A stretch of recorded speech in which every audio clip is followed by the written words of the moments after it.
Your time has come at last, dear reader. While we began this tale long ago, we hope it is yours to finish. But this story is not yours alone. No, it is tied to another. And the journey you take together could change the fate of both our worlds. Shall we begin?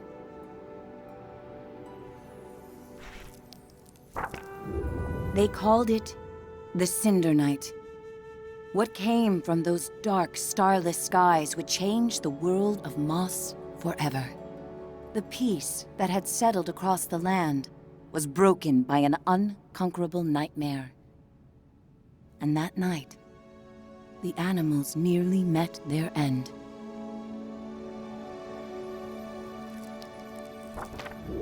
First, they killed the king. A winged creature broke from the shadows and plucked him from his royal bedchamber high atop the tallest tower. Next, the serpent Sarfog and the armies of the Arcane tore up from the underworld. They ravaged the castle in search of that which gave the king power beyond understanding, one of the fabled glass relics.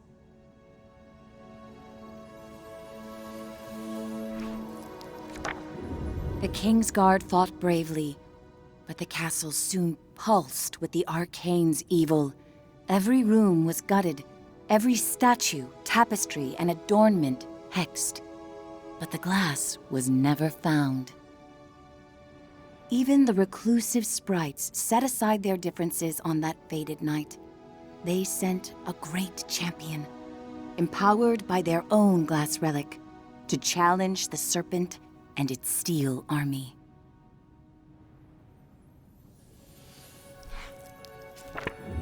Meanwhile, Sir Argus, commander of the King's Guard, led the survivors west through a temple long abandoned by their ancestors and far away from their newly risen enemies. It was an arduous escape. Finally, after passage beneath the impassable mire, they found refuge in a clearing hidden safely in the trees.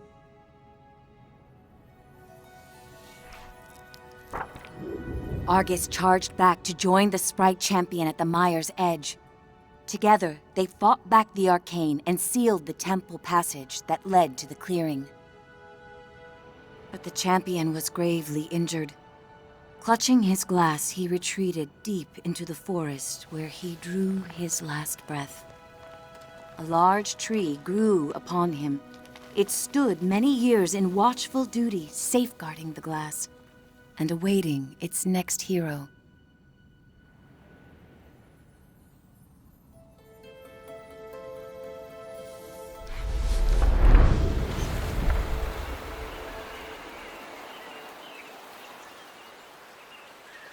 That hero, albeit an unlikely one, did arrive at a time she'd be needed most.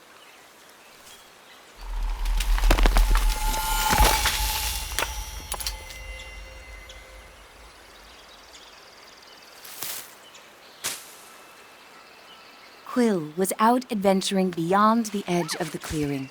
Dusk was creeping in, but she wondered what she might find if she went just a little farther.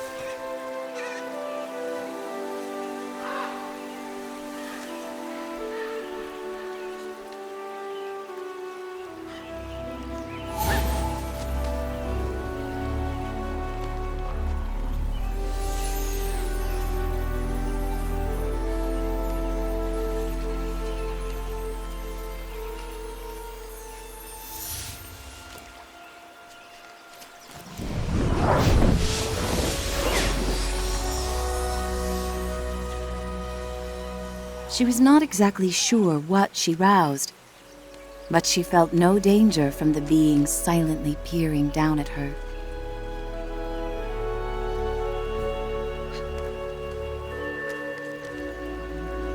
Quill had to hurry. The village gates would soon close, and night would follow.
Night, her uncle often warned, was when danger was most present.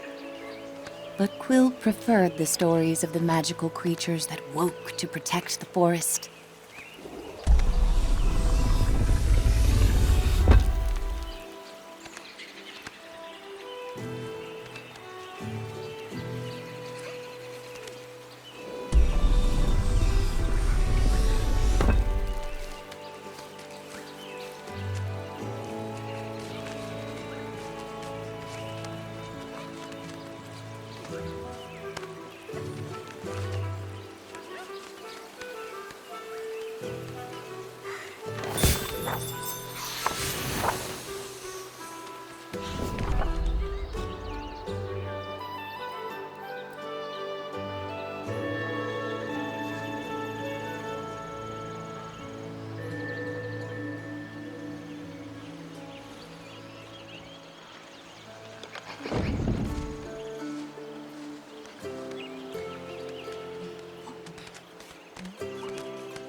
Thanks to her new friend, Quill had saved priceless grains from the hourglass.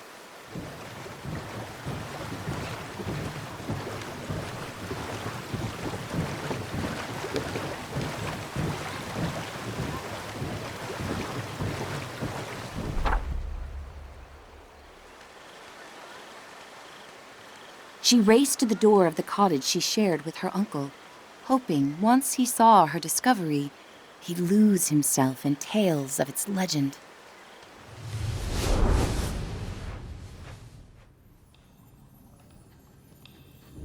Uncle Argus was watching the evening light dim when Quill burst through the front door of their cottage. Uncle! Uncle, there's something you have to see! Out past the bell again, he scolded. Quill, I've told you countless times. I know, Quill replied, crestfallen. I didn't mean to worry you, but I found something strange and magical. Quill's hands trembled as she showed him the glass. What is it? She asked. A look of panic spilled over her uncle's stoic exterior. Where did you find this? Roared Uncle Argus. Quill had never seen her uncle so shaken.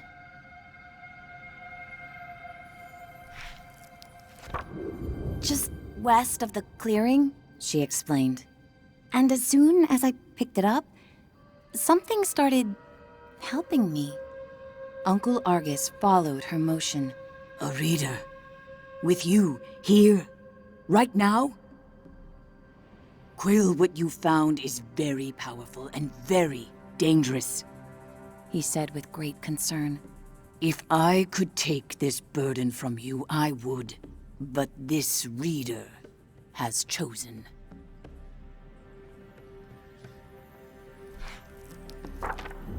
Even with the moon full and bright, I must go right away. Quill pressed. Where are you going? I can help. We can help. No, he snapped. They'll find you and tear you apart. I have to go alone. It is for your own safety and for everyone here in the clearing. His long, heartfelt hug told her he was heading for danger.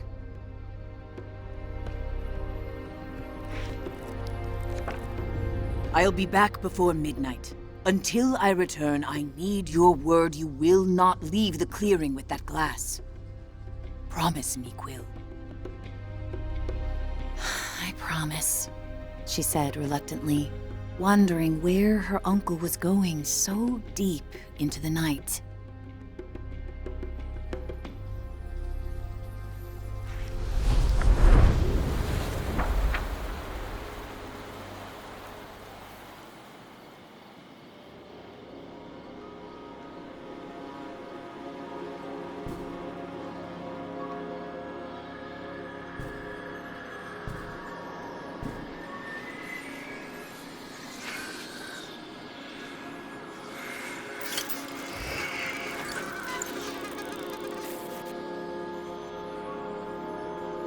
Kid!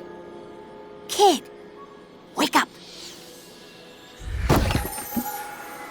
Hey, kid, over here! I know where your uncle went. I can show you. You're twofold now, very important. Bring that glass, and your sidekick too. We're going to need them.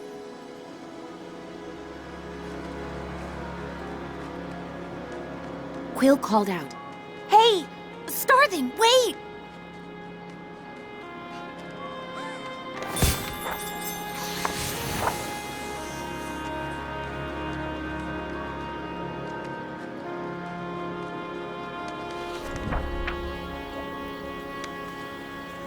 Quill had never met a Starthing. In campfire stories, they often meddled in the lives of mortals. And when they appeared, mischief followed.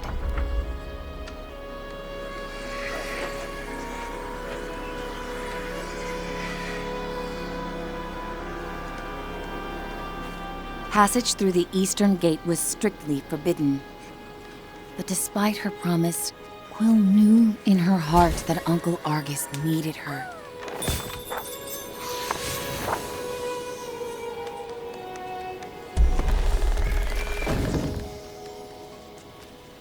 Quill demanded answers. Starthing, you can't just barge in here with your riddles. Where is he? What do you know?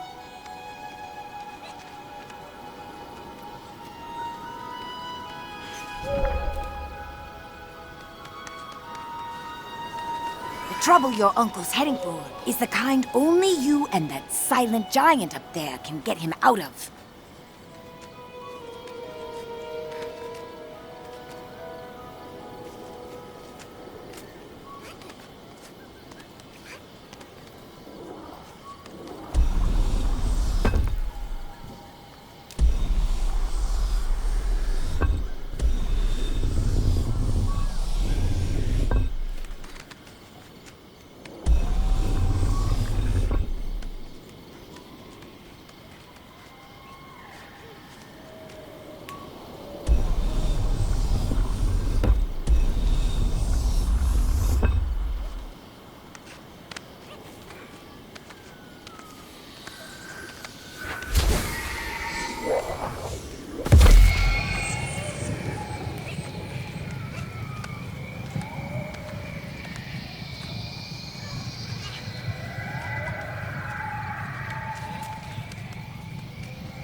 This way, kid, urged the Starthing.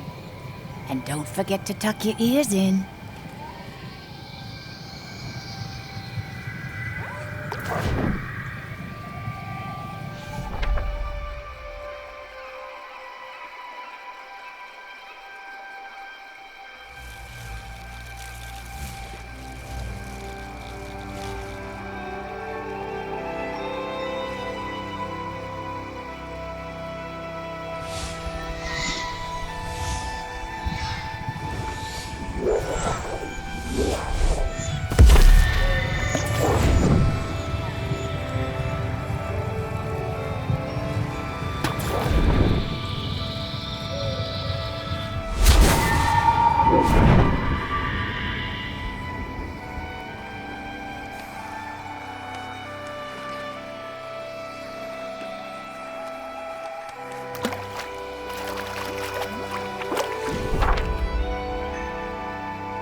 Just on the other side is the mire, the starling assured her.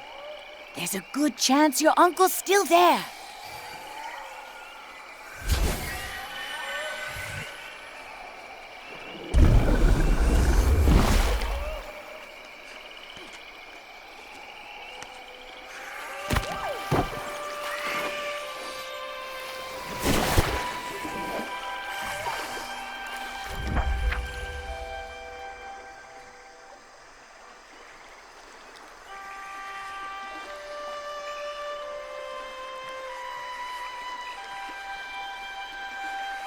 Did you hear that? The starling seemed anxious. I've ruffled enough leaves in these parts. I can't be seen with you. I'll catch up with you later. Just don't go and die on me.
A whisper echoed through the trees. Fought like someone who has stolen our champion's power.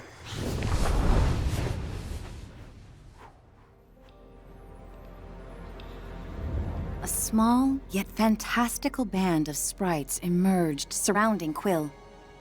I'm Veda, root seer of the mire, and you have crossed into our domain.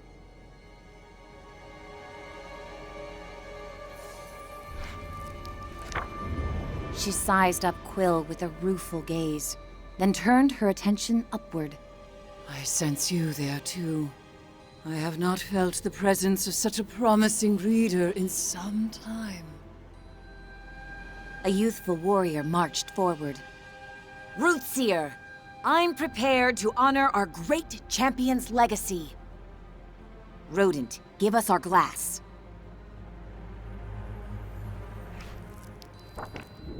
Quill stepped closer. Where is my uncle? If you've hurt him... Silence! Veda thundered back. It was Argus who summoned us here, and now I see why. Young one, I'm afraid the trees hum of attack. Your uncle's been taken to the castle of your ancestors. Quill's knees buckled as Veda continued. Argus put himself at great risk calling for us.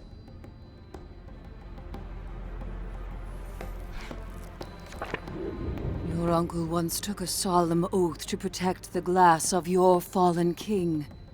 He is the only one left who knows where it's been hidden. The Arcane have long sought to wrest that knowledge from him. And you dare to cross into the mire with our glass? Sarfog will soon burn through this forest looking to tear you and your reader apart. Unless, of course, you find them first.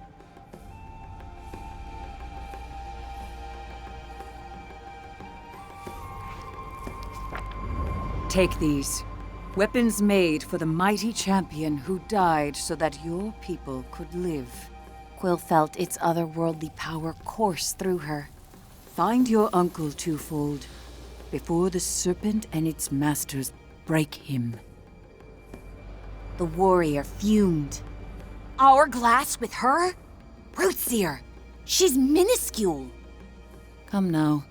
The reader has chosen its hero. We must let their story unfold. Veda replied with a frost of finality, and vanished into the shadows of the mire.